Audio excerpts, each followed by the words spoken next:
Depuis le début du mois d'avril, les températures sont excessivement douces. Certains jours, elles sont même dignes d'un début d'été. Mais pour les céréaliers, ces conditions climatiques commencent à devenir préoccupantes. Ce qui nous inquiète, c'est le déficit de pluie depuis l'hiver finalement, et puis jusqu'à maintenant, jusqu'au printemps, puisqu'on n'a pratiquement pas d'eau, pas eu d'eau, très très peu, un petit peu début mars. Derrière ces pluies, on a eu un temps très chaud avec des vents d'est qui ont fait qu'en fait l'évaporation était très rapide et les 30 mm sont disparus au bout de 5-6 jours, quoi. Seule solution pour les céréaliers, l'arrosage mécanique. Il devrait permettre de limiter la casse car à l'heure actuelle, les blés ont du mal à grandir, les feuilles jaunissent et à terme, les rendements risquent évidemment d'être moindres. Dans le même temps, les nappes phréatiques s'épuisent dramatiquement. On est conscient et convaincu que si la saison continue sans eau, de toute façon, on s'en va au-devant de difficultés, c'est évident. L'irrigation, en fait, c'est un moyen de pallier à des sécheresses momentanées dans l'année, voire même très tôt au printemps, mais ça ne nous permet pas de compenser une absence de pluie pendant 3 mois ou 4 mois. Parce que de toute façon, on sait très bien que la ressource dans laquelle on puise est alimentée par les pluies. De son côté, Laurent Battiot, exploitant non irrigant, fait les mêmes constatations.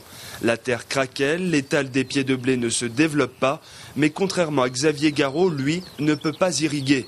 Il est en ZRE, zone de répartition des eaux, et n'a le droit ni au forage, ni aux réserves de substitution. Il est donc complètement tributaire du temps, et pourtant il lui faut honorer ses contrats.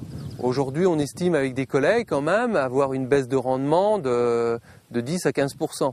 Moi, personnellement, j'ai engagé déjà du blé avec des prix qui étaient corrects à l'automne dernier. J'ai engagé un volume.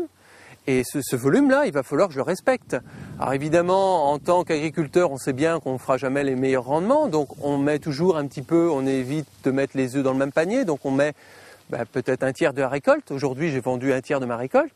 Sauf que si les rendements baissent de 20 ou 40%, ça va plus être un tiers, ça va être plus de la moitié qui va être pris par ces contrats. Et qui dit faible rendement dit aussi une paille de qualité médiocre. Aujourd'hui, ce que demandent les exploitants non irrigants, c'est la possibilité d'arroser leur culture et d'assurer un minimum de rendement. Mais pour cela, il leur faut de l'eau. Il y a un superbe article quand même, qui est le tourisme, et dans l'article quand même, qui disent que les canons à neige sauvent la saison de ski. Eh bien moi, je me dis que peut-être que les canons à eau vont sauver les exploitations céréalières dans certains secteurs.